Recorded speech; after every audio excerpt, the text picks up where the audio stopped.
what is the flow of development, and those data sets that we've been talking about.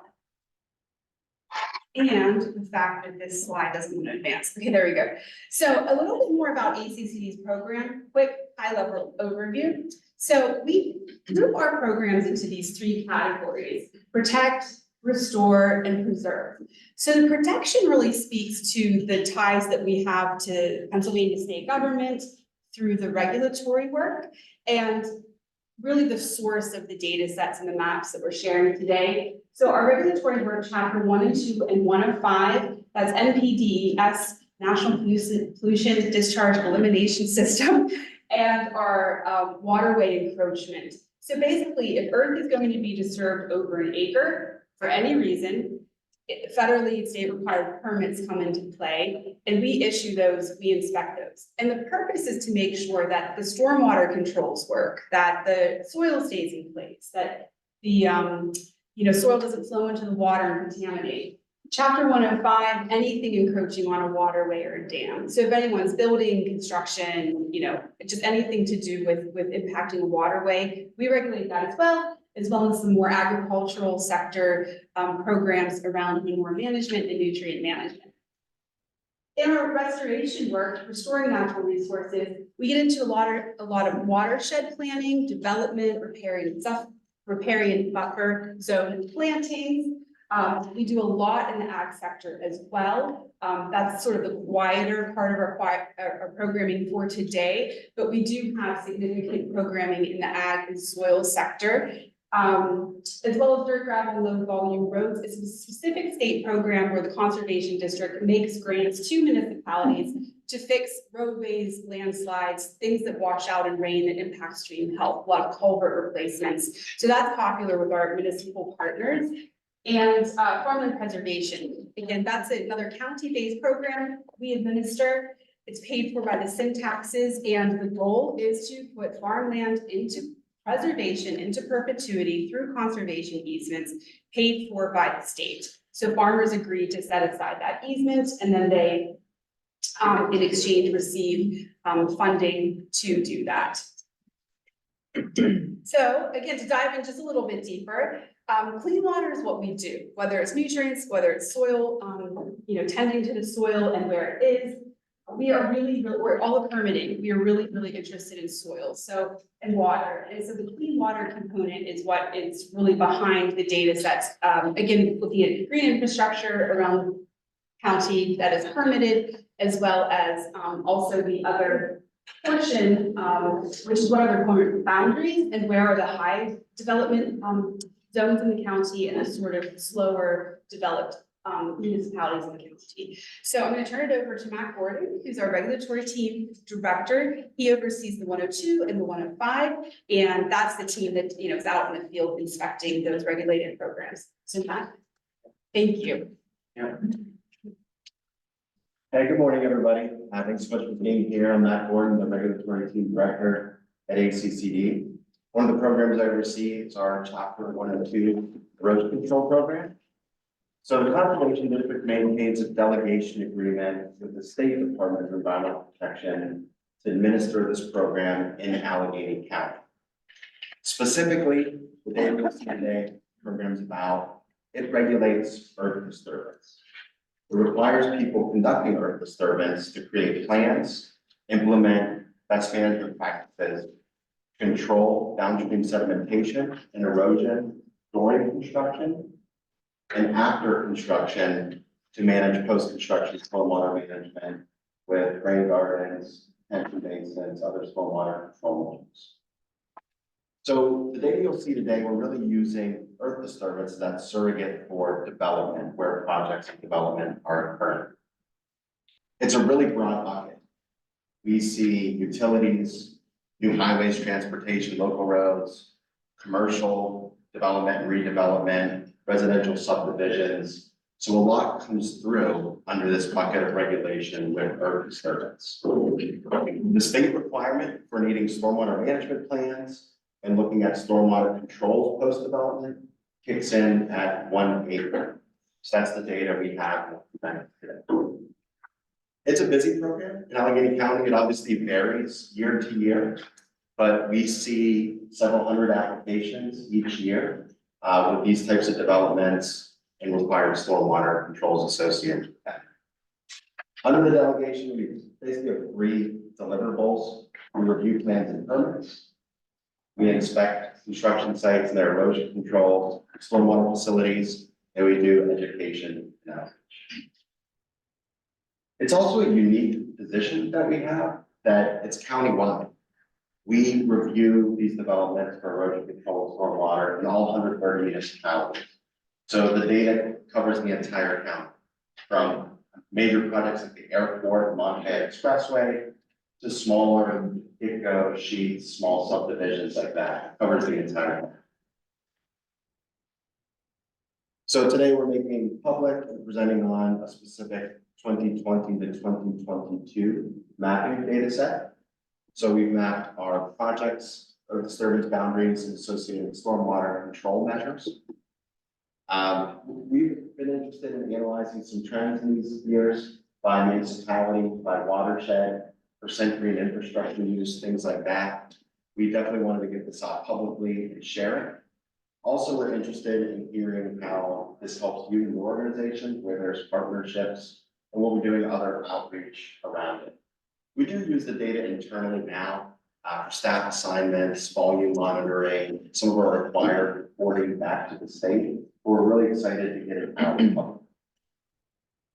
We believe we've developed a leading GIS stormwater control measure data set. Over this 3-year period, it's hundreds and hundreds of control measures across the county. It's available both on our website and on the Western PA Regional Data Center, Heather said. And our plan is to, for subsequent years, 2023, get that data out later this year and do this in the future. And start the conversation today on where there's overlap, where's the collaboration, and how is this helpful for you. So without further ado, I'll turn it over to David Drennan. He's our GIS and data manager. He'll go into the specifics of the project and look at some data in the county and what we created. Thanks, Matt. Good morning, everybody. As Matt said, my name is Caleb Brennan, and I'm the data and GIS manager here at the Allegheny County Conservation District. I've been here around 3 years now, and since the time I was first brought on board, the idea of being able to refine data sets and share them out with our partners has been a key priority and something we've talked a lot about. And so we're really excited to be able to release this. And, I'm just so grateful for the opportunity to stand with you today and kind of highlight the 2 sets that we've released so far and talk a little bit about how that's helped to drive our outreach efforts and inform our decision making. But more importantly, to hear about maybe how that might be helpful for various groups that are in the room today and how you might be able to use that to further your goals. And so the first set that we're going to be talking about today is called Applications for Development. It consists of the mapped boundaries of over 750 applications for development that were received and reviewed by our office between 2020 and the end of 2022. Types of permit or application types that are within the data set range from NPDES permits, which are typically required when over an acre of earth disturbance is proposed, erosion and sediment control plans that are submitted for smaller projects, and earth disturbance associated with Chapter 105 permits, which regulates construction within streams, wetlands, and floodways.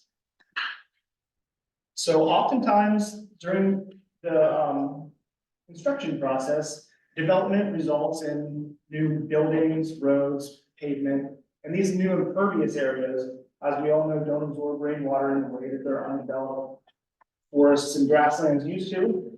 And so the result is excess stormwater runoff during rainfall events. And so as a way to manage this, stormwater control measures, or SCMs for short, are often required as part of the permitting process. And that data set's the second thing we're going to be talking about today. These structures work to offset the the impacts of development on the local water quality by managing flow rates, minimizing erosion, reducing pollution, and promoting natural infiltration of rainwater. Kaylin, I have an online request. I Yes. would love to see your face when you're speaking. Could you just move over a tiny bit? Thank you. Yeah, no worries. Sorry, I'm not better looking.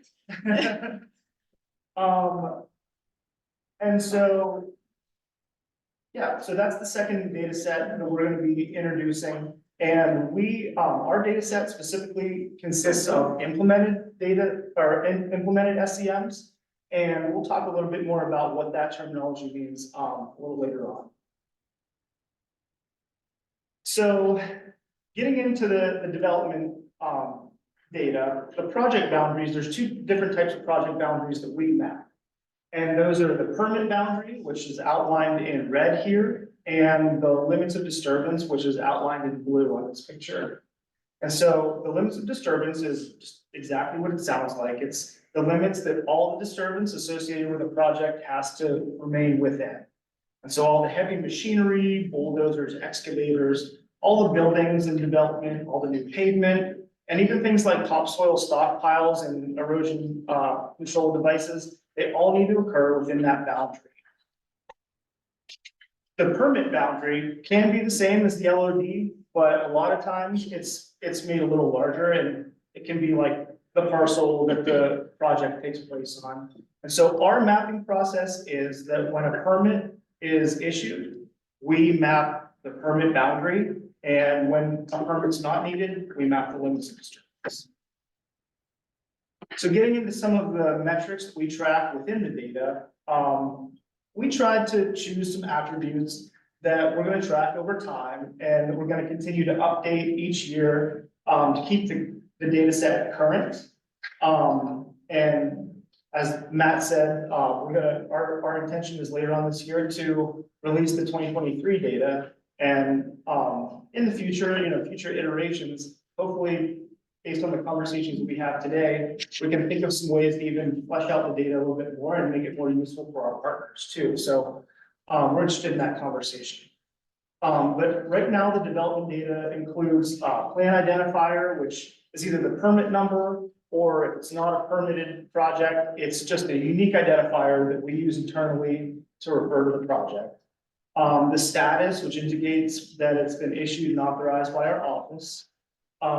And the application date, which is when we receive the application and all associated fees, so that it can be assigned to a reviewer, and we can start the review process, and move toward, construction. And then the last two fields are just municipality and the overall acreage for the total project. So moving on to stormwater control measures,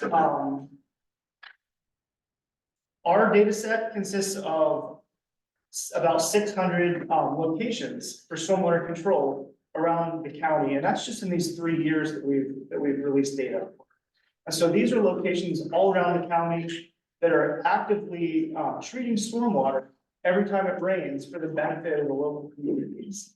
And so they're really important to have around, and so when we talk about managing stormwater, there's 3 main aspects of stormwater control that need to be managed per state regulations, and that's volume control, rate control, and water quality. Volume control is basically taking a volume of water and just making it disappear.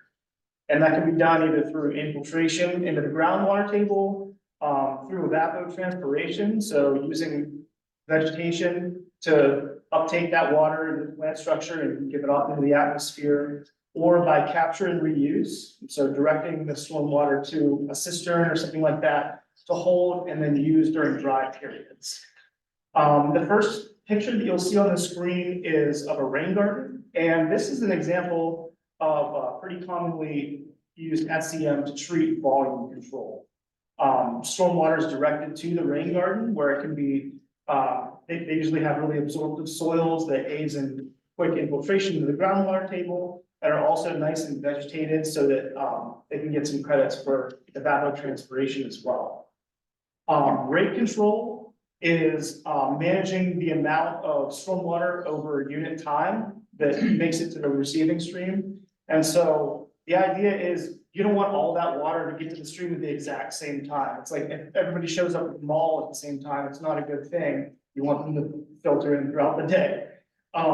Sending all that water to the receiving stream at the same time can overwhelm the channel. It can cause erosion and remove the stream bank material. It can even cause downstream flooding. So it's really important to manage the rate at which the stream receives the water. And so the second picture on the screen is of a detention basin. And this is a commonly used SCM treat rate. So at the far end of the detention basin, there's a concrete outlet control structure with a hole or holes cut into it.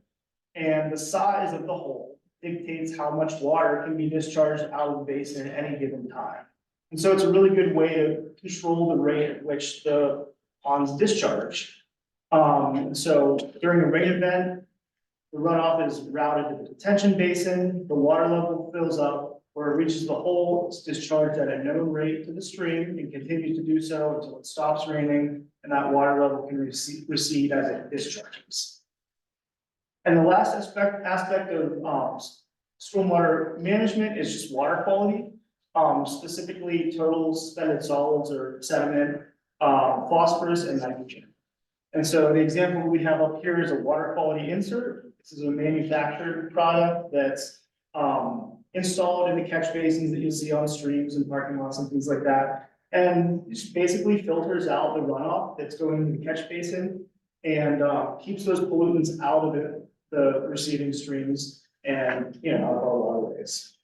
And so these are just three examples of stormwater control measures that we map, and they're examples of all three aspects in common, but in actuality, we map a lot more different types of stormwater control measures, and this is a comprehensive list of the different types of SCMs that are included in our data set.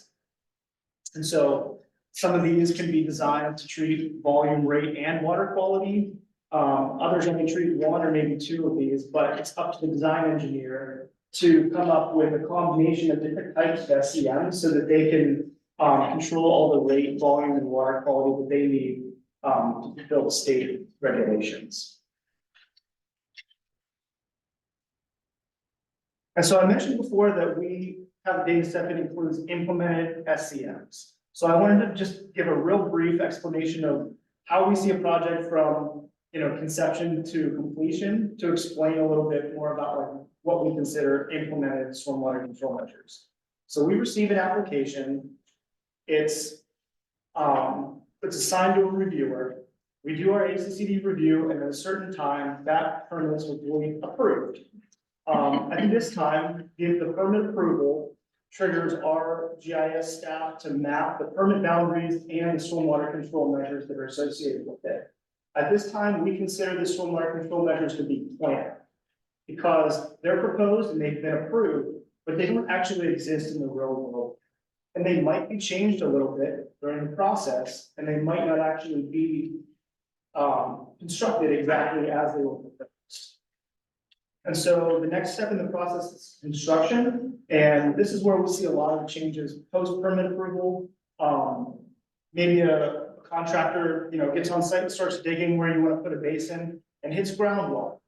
Or maybe the permitting decides that they have a new way, a better way that they want to develop the site. Whatever the case is, there can be changes in the types, the number, and the sizes of the stormwater control measures that were originally approved in the permit.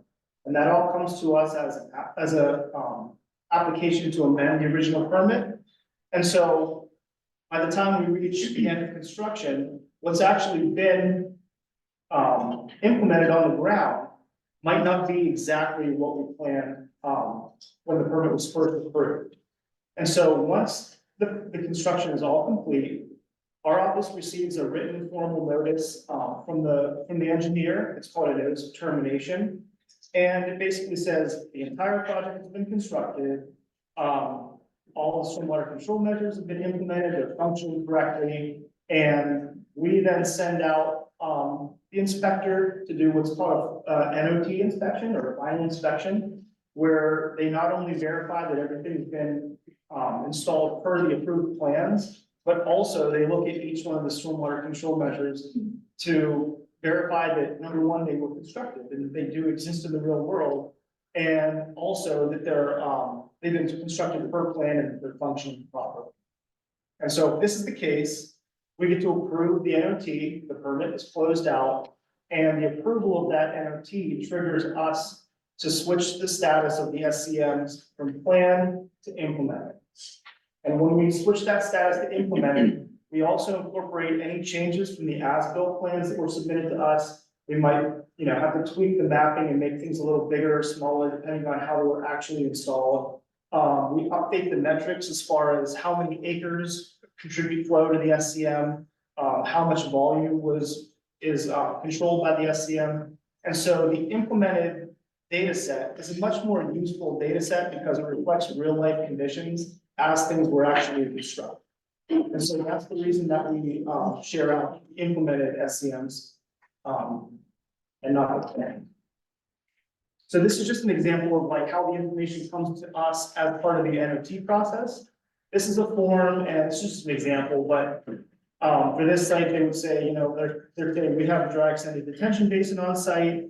It's been designed for rate control. That's what the RC means. And that basin gets flow from 10.5 acres of land. There's also an infiltration basin. It was designed for volume control, rate control, and water quality.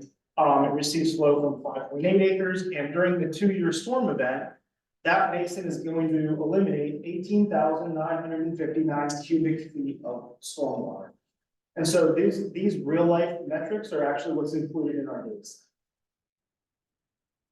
And so we wanted to pause and take a moment to discuss some data use considerations, what's included and what's not included in the data. And so as far as small scale projects, we are not going to know about every single family house, fences, garages, patios, swimming pools, the small scale projects, unless they come to us and are submitted with an erosion sediment control plan, they're just not part of our purview. And so the fact is we just wouldn't know about it. Private rain barrels, small sumps and yards, if they're not associated with a permit, they don't come to us. Also, Public Utility Commission or PUC regulated utilities. Some companies that are regulated by PUC reached out and said, we have sensitive information in our plans. We would prefer that you don't map our projects or the related infrastructure. And we happily capitulated, so we do not map any of those projects. And so that's not included in our data set either. Stormwater controls that are required by local ordinances. So we only map SCMs that are required by NPDES and ESCGP permits. So a local municipality's ordinance requires that stormwater be constructed. We don't map that because it's not dictated by us. So that's not included. And then the last point I just wanted to make, and this is an important point. These two data sets are not congruent data sets. They're not meant to be used one for one. And that reason is because the development data that we collect is the applications that we received between 2020 and 2022. So that's when we received the applications. The SCM data is when the permit was terminated or when that structure was implemented. So they could have been received prior to outside of our target range. It's just when they were implemented that we put them in our data set. And so that's just something we wanted to caution against. You can't put them up against each other and they won't exactly line. But what our data does include is all the big events that are happening around the county, all the large scale development over an acre, all the reviewed erosion and sediment control plans, the large stormwater controls that are managing major development and land use change around the county. Those are absolutely part of our mapping, and they are going to be included in our data sets forward. And so the data is not exhaustive, like any data, it has its limitations, but it is a big piece of the puzzle describing overall development and stormwater management trends around the county. And so all of this information can be found on our website at www.accdpa.org. In a user-friendly, you'll find a description of the mapping project, you'll find interactive maps, and a user-friendly, just really nice looking interface called a story map that you can actually run through that will describe what we've done and walk you through some of the mapping and analysis that we've performed so far. And so I actually wanted to take a second and run through our story map and just kind of give that a test drive and demo for you all today. So just have to stop sharing for our virtual audience. Bear with me 1 second.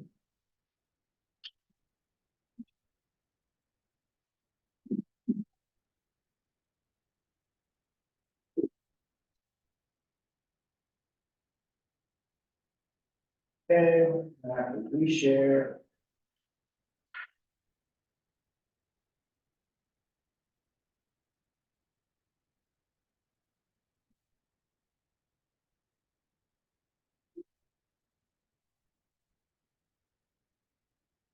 There we go. Can you have that reshare to the virtual audience? Can you see it? Okay. You're good. So this is the story map that's available on our website. And like I said, it's just, summarizes our mapping project and some of our maps and analysis so far. Like our talk today, it's called The Flow of Development in Allegheny County. Starts off just for the public to explain the concept of impervious area, how that results in excess stormwater runoff during rainfall events. It moves on to how that excess runoff is bad for receiving streams, and briefly introduces the concept of being able to manage that excess runoff with various stormwater control measures. It gives an introduction to our delegation agreement with the DEP, which Matt talked a little bit about earlier. And halfway down, you get into our first data set, which is applications for development. So it talks a little bit about like the types of applications that we receive, our review process, the fact that we have to inspect these on a regular basis to make sure that they're being constructed and built properly. And that takes us to our first interaction, which is the applications for development data set. So this is just an overview of the data. We put some overview points on and just kind of aggregating them so that kind of draws your eye in, because a lot of them are smaller and they're harder to see from the county scale. But you can feel free to like click in, just look around at some different areas that you might be interested in, find a project, and click on it to pop up attributes as to what that project is. So here we are in West Michigan Borough. You can see that there's quite a few projects around. So that's just inviting users to kind of get familiar with the data and see just how things are mapped on the ground. The next section of the story map is just for folks who have never used interactive mapping. It's just introducing, clicking the plus and minus to zoom in and out, panning around, clicking on features to pop up attributes. And you'll see a download data button at this point. And clicking that will take you right over to the Western Pennsylvania Regional Data Center page, where our data is posted, and you just click the link and it'll initiate a download of the data, and you'll have it to interact with and take a look at on your own here. So you said, sorry, Yes, you said this is up through 2022? yes, I see a couple applications in reserve that are not on here, so probably it's a timing thing, is that right? it must be time, yeah. And moving forward, they'll all be on here, but we could only go back so far, or else, it would take time to release it. So just in the essence of time, we started with 2020. So the next analysis that first analysis we wanted to do with the development data is just to understand where development's happening on a municipal scale. And so what we did is we added together all the development acres within each one of the municipalities. And then we had to go a step further and normalize the data, because obviously large municipalities like the city of Pittsburgh are just inherently going to have more development within them than smaller municipalities. And so we took the total acres of development located within each municipality and divided it by the square miles in the municipality to get an acre or a unit of application acres per square mile. And that enabled us to compare across municipalities of different sizes and see how they measured up as far as development. And so the darker areas are municipalities that have more development per square mile. And so you'll see like Collier Township, southwestern part of the county, Pine Township, Marshall Township, and Bradford. This is Bradford. Yeah, Bradford, Woodsboro. And this is consistent with what our reviewers do see. A lot of the development that's happening in the northwestern portion of the county is urban sprawl from Cranberry Township, right, located just to the north. We see a lot of like residential subdivisions, a lot of commercial, new stores and car washes and gas stations and things that typically pop up to serve as a growing population.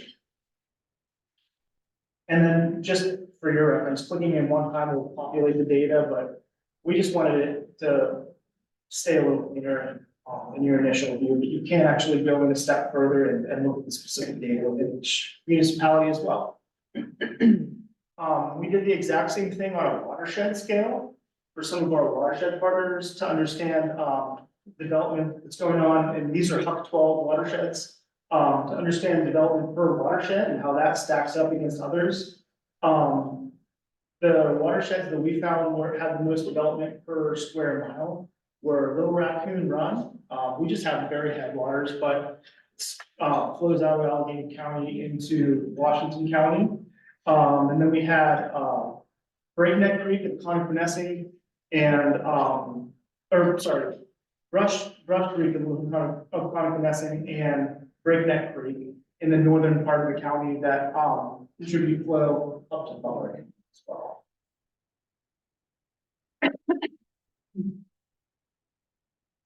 So moving on to the stormwater control measures data set, just a brief introduction of what SCMs are. Yes, one quick question on that last one.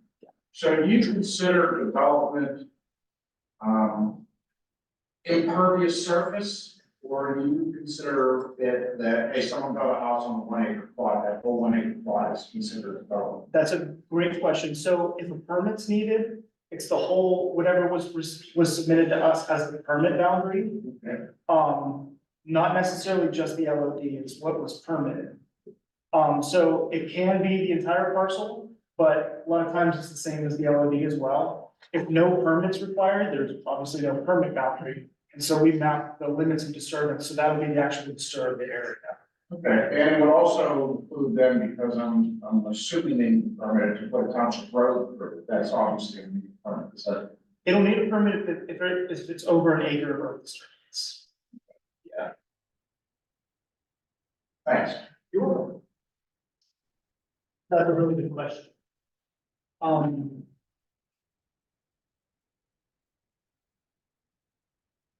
So the stormwater control measures just has an overview map, just like the development data have.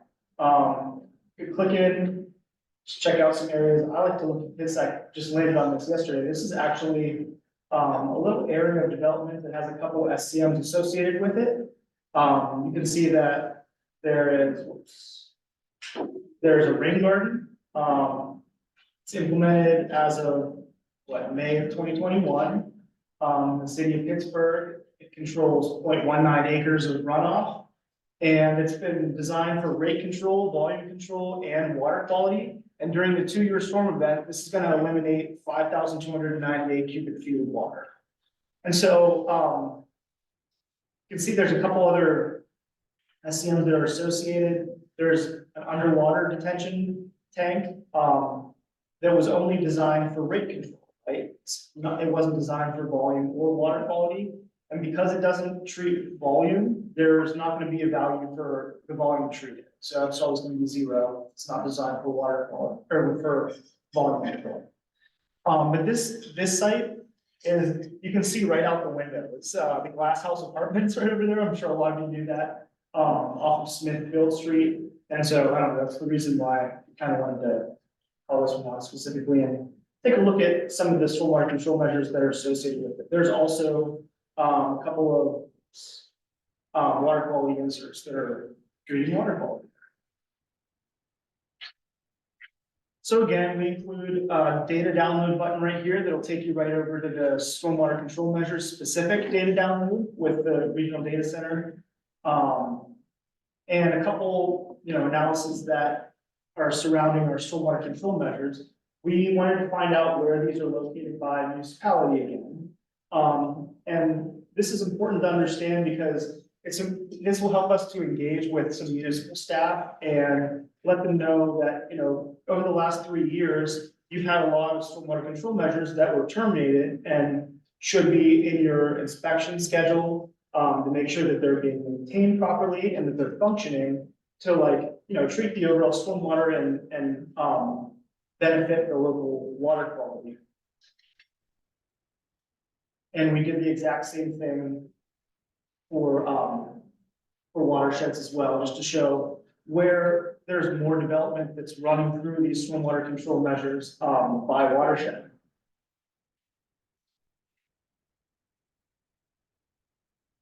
So that's the end, and just prompts you one more time to download the data, but we would encourage everybody to check out our website, use this story map and just kind of play around a little bit, see how you feel about it, if it would be useful to understanding the data that we do offer. Share it with absolutely whoever you think would be interested in it. Please share it around because we're trying to spread the word.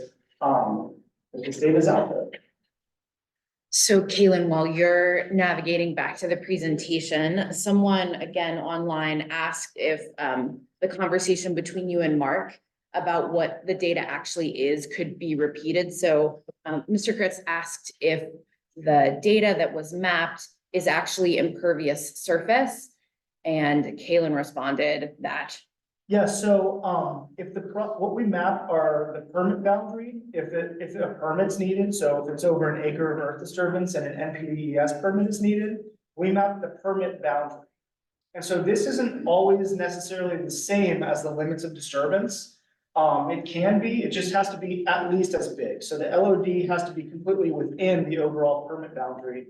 But when a project is received, when an application is received by our office, and a permit is needed, whatever the listed acreage of permit, permit area that they're applying for, that's actually what's covered by the permit. So that's what we map when a permit is needed. Now, if it doesn't require an acre of earth disturbance and no permits needed, there's not going to be any kind of permit boundary. So we just map the limits of disturbance in those cases. Thanks, Kaylin. Yeah, thank you. So now I have a follow-on question. Yes. So a lot of, and I'm looking at the northwest corner of a lot of those are developments. So it's someone went in and put the road in to develop housing projects that are sitting on anywhere from 1 to 3 acres. So the permit would probably have been the development itself, not each individual house. Correct. It would be, if it's a common plan of development, Will you and it's like repeat the question for those online? yes. So the follow-up question was, specifically for the development that's happening in that northwest corner. A lot of that's probably residential housing developments and things of that nature. And so it would probably be, if a road was put in and houses were built along the road, it was saying it would probably be for the development as a whole and not each individual lot. And the answer is yes, if that's the way that we receive the permit, and it's a housing development, like the Ryan homes are like a plan. We receive that all as one permit and that all have to be included as one acreage. You can't just say like, we're gonna do this little one and this little one and avoid getting the permit because it is a common plan of development. So that would all come in as one development as a whole. You're right.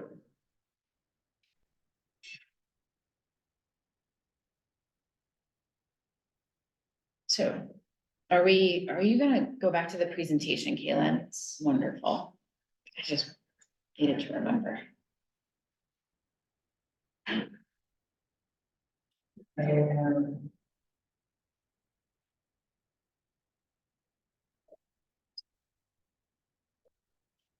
you see, Yep. Okay. And so the last analysis that we have done internally is we wanted to understand a little bit about green infrastructure and how that's being selected for around. And so the way we did that is we considered all the SCMs that have been released in a given municipality. And so in this example, there's, let's say, 100 total SCMs that are in a municipality, and 60 of them are green infrastructure SCMs. We would consider that a 60% selection rate for green infrastructure. And so obviously green infrastructure isn't, the only way to treat stormwater. It's not required. You can use like manufactured tanks and other ways to manage stormwater and meet the regulations. But obviously there are some added benefits to green infrastructure. And so we wanted to understand where that's happening and maybe why it's happening in those locations. And so we can do some outreach surrounding that understanding and, just connect with the municipal staff that's located there. And we have some specific outreach goals that we would like to discuss with municipal staff. And so that was an important internal analysis as well. And so just to round out the presentation, we wanted to discuss some of what we see as potential uses for the data. And so for applications or for development data, we obviously use this to identify localized hotspots in development. Where is development happening? You can also download the data and turn off individual years, on and off individual years, and see like temporal trends, like what went on in 2020 versus 2021 and 2022 to see like the flow of development throughout the county from year to year. The data has informed ACCD's municipal outreach efforts. And so even being able to go in and engage and support municipalities that are located in high development areas and have some conversations about how we can make sure that that development is happening in an environmentally responsible manner. And then just lastly, just maybe to analyze temporal trends around Allegheny County, like possibly surrounding COVID as we move further and further from our supply chain disruptions. It might be possible to see how those affected development, rising interest rates as they, are hiked and cut, things like that, maybe how that affects development trends throughout the county.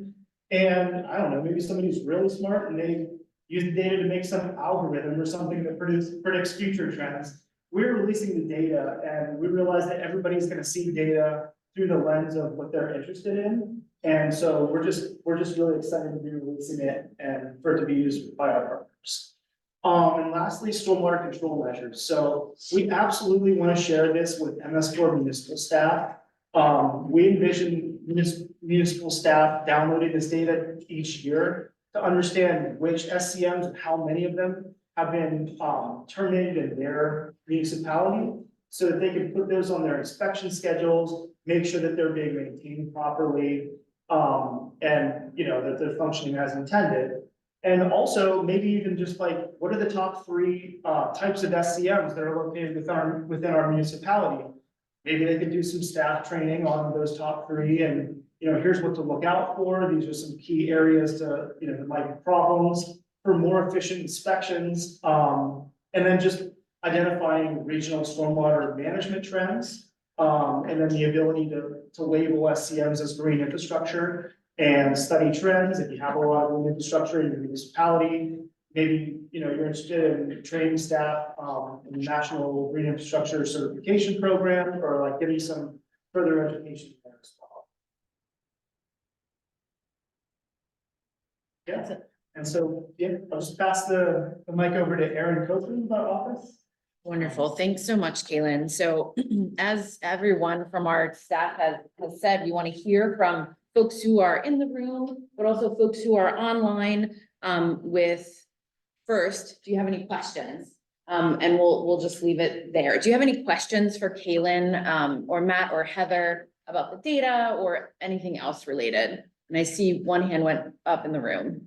Yeah. Is that Jason? Yeah. Hi, everyone. And would you introduce yourself? Yeah, hi, I'm Jason Bury from Urban Kind Institute, and I just have a quick question about the data. Does the data set include any distinction between whether the development site is on a greenfield or on an already developed location. And let's repeat for those online. So I believe Jason said, does the data look at whether it was the actual permit is on an already established greenfield, or did you say brownfield? Or any type of existing development. Any type of, yeah, previous development. Redevelopment versus redevelopment. Yeah, So, we don't currently track that in our system, but it's something you could get external, layers and do analysis based on that. You know, there's a date that gives you an indication of when the development happened. And so if you did have data like pre, you could determine whether or not there's new development or redevelopment.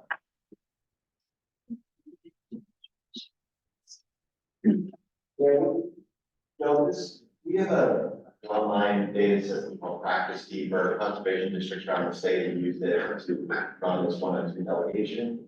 And we work with Few Decisions company out of Rural, very good product. And we work with them to add some more metrics to our tracking system to include pre-development, impervious area, post-development, impervious area. So that's now our system will be tracking the permits coming in. For this 2020 to 2022 data set, it's not out there, but we do have it in the bag. We do have somebody going back and populating those things. In a future iteration, those are metrics we definitely include.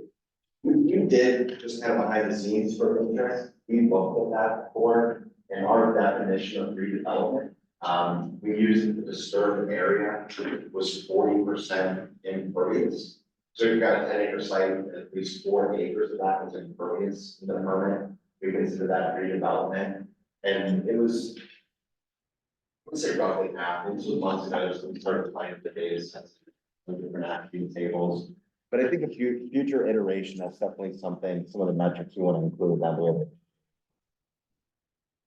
And there's other metrics we track that aren't here, because we do want to understand at a fine grain what type of development patterns are happening, you know, for all sorts of reasons, including just, you know, running the business of ACCD, but also, you know, everything operationally. How many staff do we need? So whenever we are looking at the permit data that come in every month, of course, we're tracking the total permit area, but also the disturbed acreage is one of our key metrics as well. So what we're finding with our metrics month to month, and this is not like a super, this is like a very close to the ballpark statistic, but we are finding like 70-some% is 5 acres or less of disturbed acreage. And so we're working with a very high volume of permits in Allegheny County that are a very small size. So that's very different from many places around the state, not most, like Monroe, Lehigh, you know, Lancaster, like you can get, you know, sort of look at a map and sort of guess where the other high development counties are, but ours are quite small, so high volume, small, and most redevelopment in that percentage methodology that we use. So we have questions from online as well, which Carlin is gonna read to us, and we have people in multiple places, so if everyone could look right at the owl when we talk, I know it's a little odd, but there it is, and everybody wants to hear you. Thank you, Erin. Thanks, Erin. Sorry, did I just talk about myself? Online, Westmoreland County asked, is ACCD using electronic plan submission? If you do get a paper plan, how do you convert that into your database? And ACCD staff member Annie Fox was kind enough to respond in the chat, and she shared that we're only using digital plan submissions. Plans can be submitted on our website, and we are using Google Drive with resubmissions during review. We implemented this during COVID and have never gone back to paper. And then a follow-up question was, so what format does an engineer use to submit this data? Do they have to use ArcGIS when they submit? And let's see, I think Danny said, sometimes Kaylin requests KMZ files and we always map them in Practice Keeper when KMZ files are not available. We map the permit boundary based on the drawings that were provided. I believe the data from Practice Keeper can be exported to use an ArcGIS. And there are also a couple of questions, other questions in the chat that need to be answered. Thank you, Annie, for serving that. Can I real quickly add something to that? Yeah. So, we do still have some paper plans that filter in. Mostly we are all digital these days, which is really helpful, for mapping.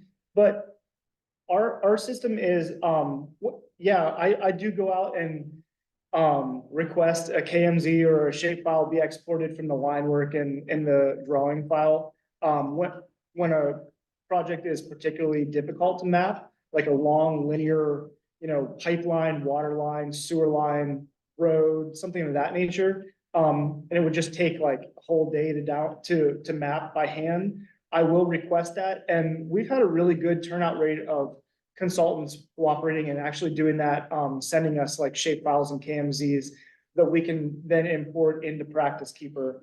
But if our general practices for mapping is that we take the digital plan, or if it's a paper plan, just a picture of the paper plan, and we use known locations on that plan. So like soil boundary, like points, property corners and things like that. And we can turn those same layers on in GIS, and we can say, see that intersection right there, that property line, that is this point on the data layer, and it'll snap that there and stretch and warp our picture until it's right in place as it needs to be. And then we can just trace the boundary and make a shapefile that way, and then use that shapefile to import right into our Practice Keeper software. Thank you, Peter. We have a couple more. I want to ask one more, and then we can take a question in the room. What is your criteria? I'm sorry, Adam Stern asked, what is your criteria for something to be green infrastructure? Is it any SCM that utilizes a vegetated? Essentially, we use the National Green Infrastructure Certification Program. They have a list of BNPs, but vegetated systems, so gray infrastructure, manufactured water quality inserts. There's a lot of manufactured tank systems, storm tank, our tanks. So things that are just plastic and concrete, we didn't count those as green infrastructure. Vegetated soil components to them. So is there another question in this room? Yes, go ahead, back there. Would you introduce yourself? Sure, I'm Matt Geary with the Duquesne Light Company. So hopefully, 2020 to 2022, compliance is not an issue with any of these controls. Are there plans or concern or just thoughts to add compliance history to these layers as time goes on, inspections are performed?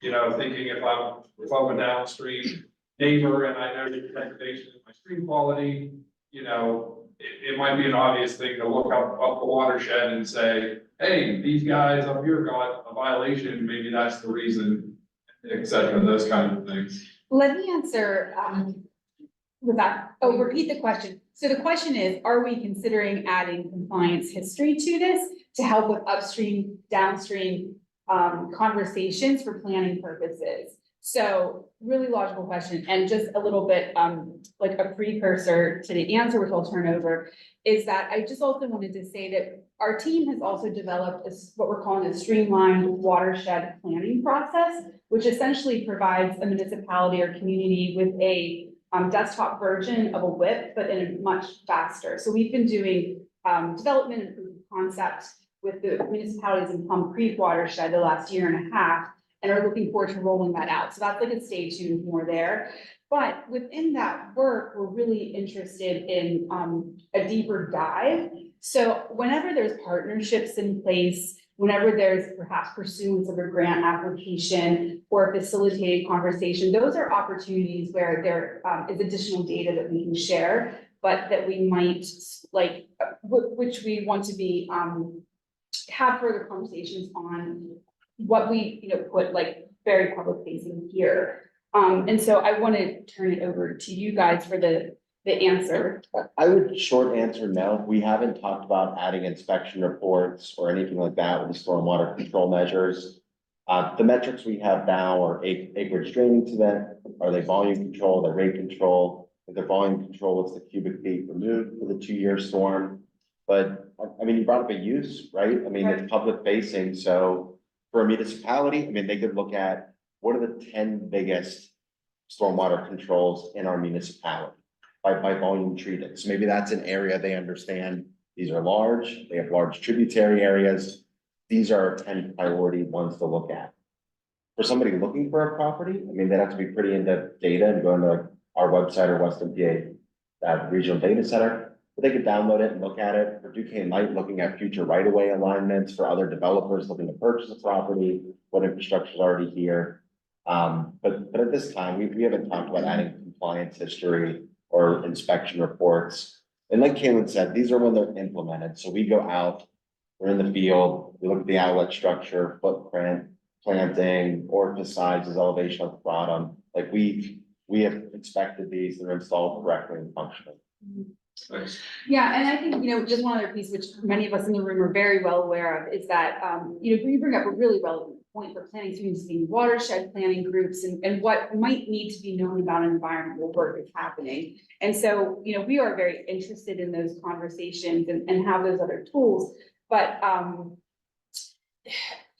I think that this is our first foray into this space. And so that's part of the conversation and purpose of convening today is because we do want to hear other uses such as what you suggested to help us, have follow-up conversations or more internal discussions. So thank you for bringing that up, and anybody else that has, thoughts like that, we really welcome them. And that was part of what our desire was today, to hear about things like that. So thanks, Matt. I think there was another person who raised their hand. Back in the corner, right? Yeah. Hi, Nicole Benoit from PWSA. I was curious to know, you're looking at this data set from 2020 to 2022 and understanding the adding as you're going forward. Are you looking at also going back into history, back to when like say, PCSM requirements went into effect? Because I think there's a lot of interest in that for MS4 compliance. And as you're saying, talking about these trends, we're seeing trends now, 2020 onward, but what was happening back in, 2014, 2008, especially as MS4, continues to ramp up. I think having that mapping and that history, otherwise I think you're gonna get a lot of requests potentially in the future of, I'm trying to build that list. Sure. I agree. It would be really nice to have that data. The problem with that is going back too far, just the record retention policy. A lot of these projects that the applications that were terminated have been sent to the Pennsylvania Department of Environmental Protection for long-term, retention. And so short of just like camping out in their office and trying to, backfill a backlog, we just don't have those applications anymore. So to have like a complete mapped, right, in order for it to be meaningful, we have to have everything mapped, right? And so that would be quite an endeavor, not impossible, but since we don't have those applications anymore, it just makes it really complicated. So Systematically. for MS4s, is you're trying to ensure that you have your full build out of your PCSMs and for those inspections. You're suggesting like reaching out more with DEP for coordination or for more historical, or what advice do you give to those MS4s? I think implemented pre-2020, yes, DEP, it's a very programmatic specific thing. So in this program, the state has a record retention policy across all agencies. Once we terminate a permit, so going back to like 2016, 17, 18, we keep those for a month. Then we purge most of the file with, permit, record drawings, a few things, and we deliver them to DEP, the regional office, who they previously microfilmed them, now they have a scanning contract. So the issue is once we really got, employees and operationalized this thing, a lot of those records for permits were terminated in 16, 17, 18, 19. We just physically do not have them. Just following the state's record retention policy, they're at the region and out of our hands. And then converting to digital did help and will help moving forward, but also just to speak to ACCD's capacity, we are mean and lean, and we are, we're proud that we've grown to a staff, 23 people. And, we don't have a GIS department, we have a couple of staff. So I think that even within a window, even a couple of years, like even if there's an additional couple of years that we could add, it would honestly take investment in our capacity to have the ability to be able to do that. I mean, our interest is there, the model is there, the know-how is there. So we, at the moment, with our current capacity, are looking here forward because we know we can do that and pick up like additional metrics and attributes that we could track. Heather, I have, if I might, and then I'll go to you, I'm sorry, I have an online question that I think is a good segue. which is from Eric Alt. Were there any funding sources that you initially acquired to develop these data sets, as well as any ongoing sources of funding that you're pursuing to maintain them? So great question. Yes. Yes. Staff member. So really great question about how did we make this happen? So currently, ACCD does not receive any funding from the philanthropic community. And so the monies we do receive are our, state contracts and then what we can bring in via our permit fee applications. And so what we chose to do is to take on our regulatory team a position that is embedded in that team so that it meets all of the state requirements of how we can use permit fees and create Kalen's position. And we were really lucky Kalen showed up. He's been the brains behind the vision, along with Matt and a bunch of other people on staff. And so really kind of brought this to life. And so at that moment, the only external funding that we've had on occasion, not year over year, but we have had some support from Allegheny County, which we have put into our watershed and our farmland preservation and our municipal outreach programming. So, so that's where we have the funding from. Thank you. And this Dan being University of Pittsburgh, just a quick, is there any infrastructure funding you could creatively tap to get some of this retrospective data relative? We are interested in exploring that. Again, another part of the reason we wanted to convene today is to think about, are there resources, partnerships, capacity, mutual interest to leverage. And so we don't currently have any applications pending, but we would absolutely be interested in identifying that and moving forward solo, or if there's, a potential partnership to do that together. I would like to take a question, just because we've sort of been facing this way. I'd like to see if I'm going to find a room for this all on hand. Grace, were there any questions back here that I missed because I was looking that way? And I thought it always. Hi everyone, I'm Mason Security. I work at the SPC, so I'm much of the education, not to help anyone with stormwater issues or flooding or any of that. My question is regarding the attribute data for the green infrastructure or just infrastructure that's on this map. Regarding the volume treated, is that annual or is that over the 2 years? That's during the 2-year storm event. So that's the way that the regulation, so it's like, how much volume is this gonna be treating during 2-year storm? So if that's an 1.5 inches of rain or whatever it is, during that storm, that's how much volume would be treated. Yeah, it's not an annual value. It's just the regulations. Stormwater Act 167 is similar. You're looking at the 2-year delta in volume runoff. So that's what's required to be treated, and any volume control cubic feet that's treated is going to be for the 2-year storm delta. Thank you. Yeah, I think I saw Lisa's hand go up first.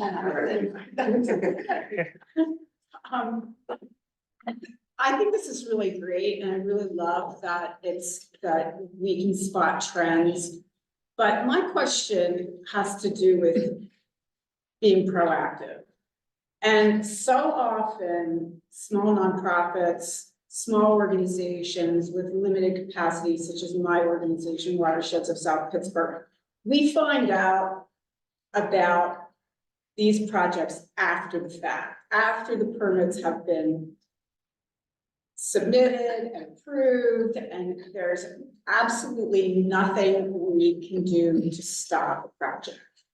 And so for us, it becomes this kind of frustration, especially when you're looking at development that happens along streams and areas that have, again, they're already overdeveloped. They shouldn't have ever been developed in the first place. And they just, it's sort of like rubber stamped through. And so for us, it becomes this kind of like, we're constantly fighting with people, well, in my instance, people in the city, because things get, basically, well, there's not anything we can do. And especially for in neighborhoods that are really fragmented. And it's different in a place like Squirrel Hill where everybody's like, oh yeah, the 14th Ward Citizens Council is right on top of everything. But when you have a bunch of, I have 14 city neighborhoods in one of my watersheds. And so trying to get everybody on board and understanding what's happening, it's almost impossible. And then it just happens. And there's nothing, and once it's built, folks, it's there for the next 50 or 75 years. There's not much you can do about it, except, I did go to Colcom and ask them if they could give me grant money for some C4 to blow things on. They weren't too keen on it. But, in that respect, I guess for us, it becomes how can the county conservation district help to reverse some of this?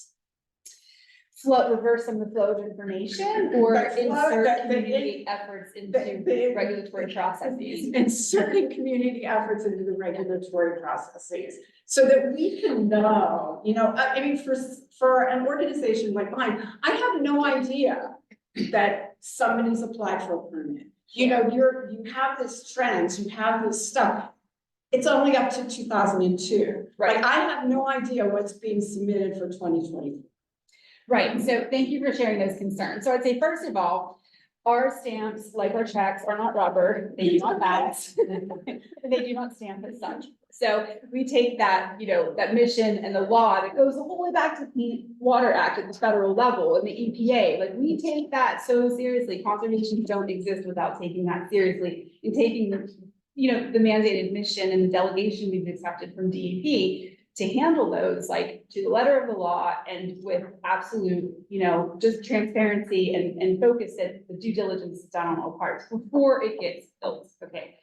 So I think the bigger frustration that you're sharing is probably echoed to some degree by municipalities who at the end of the day, when a permit is terminated, inherit the operations and maintenance of the infrastructure, and there's oftentimes not a fund to go with that. So these, again, are some of the bigger themes that we're all dealing with together, from design to build to what we all live with for a couple of generations afterwards. So I think that, the solution isn't just an easy one-sentence answer by any stretch of the imagination, but in terms of influencing, communities and what type of development and zoning codes are allowed, I think that that's, inter-community conversations, right? That really means a proactive citizen base who is talking with their elected officials and talking with the decision makers around what type of development happens and how it happens, so that potentially there could be model ordinances or setbacks or something that could be handled at the municipal level that is more fine-grained than what gets handled that we see via federal, via state law. So our circle of influence is this, but the issues you're talking about are this. So we're here for that discussion. We're here to help discuss, find resources, but cannot give the answer or solution today, because we all know it's not that simple, but I absolutely appreciate what that means to people living in fragmented communities or under resources or the J40s.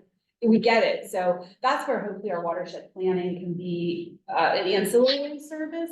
Again, not that it daylights applications as they come in the door. Again, I think that's more an inter-community conversation perhaps, but that's just one suggestion. I'm sure there's others in the room. But thank you, Lisa, because I understand. It's something I've been, yelling about for 10, 12 years, so it's nothing new. Emerson, and then we'll to the back. Thank you. My question is more straightforward and less all-encompassing than Lisa's very good one. And I'm Emerson with Water Now Alliance. Hi, everybody. Hi, everyone. Two questions about pieces in the data. The volume captured treatment amount, as well as the type of treatment, whether that's volume control, rate control, quality, that's all coming from the permit, is that right? Yes, that's how, that comes from it's in the permit initially, and so when we map it, we put it as a planned SCM with all those criteria. And then some things change sometimes, maybe they make a rain garden a little bigger in the field, and so when we get the notice of termination after it's constructed, the mapping says, this is actually a little bigger, we adjust our mapping, and then that changes the volume the volume treated is gonna be a little bigger. We update that metric in our implemented data set as well. And that's all that hydrologic information is going into that number that's done in-house by the designer who's. That's all the engineer of record who does all the calculations and models, and that's all part of the review process as well for the permit. Thank you. Yeah, good question. Wonderful. Are there We any have one in questions the online? Um, Sorry. Hi. Go for it. Yeah, that's okay. Kelly Henderson, Sustainable Pittsburgh. I was just gonna follow up from your answer to Lisa's question, just to next organizational ecosystem dots to say that the Sustainable Pennsylvania certification program that Sustainable Pittsburgh helps to administer with Pennsylvania Municipal League has a lot of those sort of like model example ordinances that are written into it. And so, if anyone wants to talk about that, we're still kind of working on our plan for scaling up with some downsizing and capacity to support the program recently, but there's a lot of public information on those model ordinances that are posted to the sustainablepa.org website, and residents of different municipalities can go in and see a map of which communities across the entire state, which are designated at a level, and which actions have those communities taken within that designation program. So you can go in and see if someone has implemented those model ordinances or not, and if someone's not designated, you kind of see a template of how can you as a resident or a advocacy-based organization go to your municipal leaders and ask for those ordinances. Thank you so much, Kelly, for bringing that up, but I just wondered, I wanted to say to the rest of the room, are there other kinds of examples, like in the room, we see partners here that we work with a lot, are there programs like this that could speak to some of what Lisa is asking the question about? And could I just quickly interject to repeat the question for the good of the online space? So again, Kelly, thank you for sharing. Kelly's with Sustainable Pittsburgh and has just shared that they have a sustainable certification program that has model ordinances can you have the website one more time? Sustainablepa.org. Sustainablepa.org. So that's one of many resources. And then Erin has asked the rest of the room to name other resources in a similar vein that could be helpful to the group. Thank you.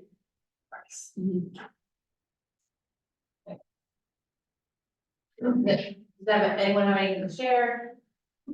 Honestly, I can. I think I've met everyone in the room at least once. Allison Farron from Allegheny Land Trust. I'm now the vice president of land conservation. So we were talking about partnering with the conservation district. Obviously, there's one of me. I cover land conservation in the entirety of Allegheny County. So data like this is really important to validate our focus areas and our strategic locations. And so the development data, that's how I'm going to incorporate it into some of our work, is looking at our strategic plan and areas and watersheds. That was really great to see.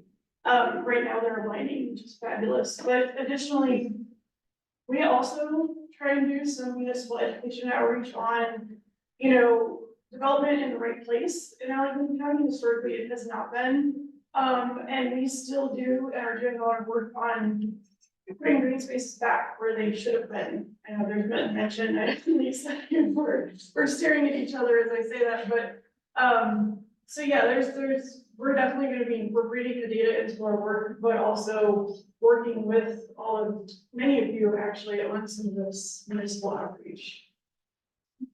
Thanks very much. Yeah. Yeah. Just one of the things we want to avoid is, I think that it'd be really cool to take some of the kind of DPW landslide, but you're sort of how many of these developments are inside rock soil coming here now. And I mean, because what Lisa's talking about is good stuff we're shouldn't, so we're evaluating where we are and not. I mean, even taking the 311 data, which also should be the easy streams, it's also must be Right. center and just showing the municipalities that are occurring. Thank you, Dan. Yeah, for sure. You repeat that. Do you want the apple? Yeah. Sure, so I'm just suggesting that we integrate some more of the landslide knowledge we have to avoid future development in those spaces, because as Lisa says, once it's built, you're in for a lot of retaining walls will probably need to be replaced on a regular basis. And some of these data streams, for example, the 311 is already sort of shared in the data center, and the land site portal is really, I'm sure you all want it as much as the rest of us. Okay, so we have about 5 minutes left on the clock and Anna had a question. yes. Earlier you mentioned you guys were keeping track in growth and water quality part of the project. Do you guys have like a specific TSS and or phosphorus reduction goal you're aiming towards? Or is it kind of just a yes or no? It's not yes or no. So the state's developed through, reviewing peer-reviewed research, basically by cover type, what are the pollution loads? So for a residential lawn, for a golf course, for a driveway, for residential roof, post-development, looking at 2-year storm flow, what are the pollutant loads flowing from those different surfaces? So it's taking the volume of runoff in the 2-year storm, and basically the engineering consultant has to prove they're removing that pollutant load pre to post. So that's when, they have a rain garden or detention basin, and they're not meeting it with the volume it holds. They have to chase it upstream, right, with other tree plantings or inserted water quality filters, things like that. And the volume and water quality data, just as far as reviewing these, it's multiplication across tables. I mean, there are a lot of different values, but I mean, it's an established process, and the state has gone through several iterations, especially for volume and water quality. Again, it's multiplication across tables. It's not substantially difficult. I mean, you look at the pre-cover, you look at the post-cover in acreage, and they update those values on pollutant loads as peer-reviewed research comes out.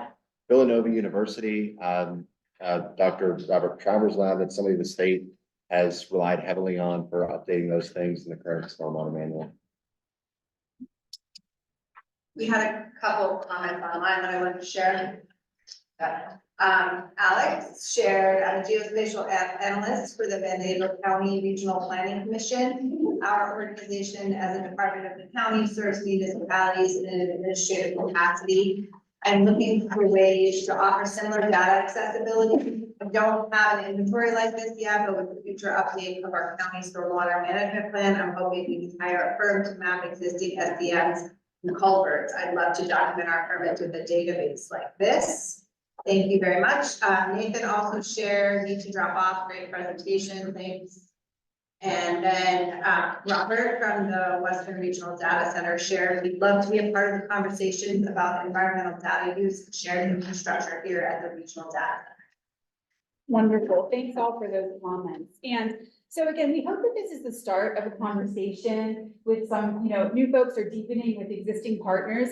So I think just to sort of, wrap it up only for the sake of stated time and the rest of our responsibilities. First of all, thank you. Secondly, reach out anytime. Would be happy to convene, would be happy for one-on-ones. And then also stay tuned. Again, we've got some other near-term programs. 3 to mention briefly. First is Envirothon, our youth engagement program. It's a competition amongst high school students, the next generation of natural resource professionals. We do fundraise for scholarships for the top 3 places. Also, our erosion and sediment control conference is coming up. We're maintaining an a la carte lunch and learn format instead of taking up a full day or 2. So we'd love to see you. Check it out online in case it's something, all of it's of interest or 1 or 2 of the sessions are of interest. And then finally, I mentioned the streamlined watershed planning effort. And so of course, we're really, really interested in moving around the county, and that's a very equally deep body of work as well, but may be of particular interest to some of our watershed groups, our nonprofit partners, and certainly communities and municipalities. And so look for outreach there, or reach out to us. So again, thank you so much for your time and attention. And again, stay tuned and stay in touch. Thank you.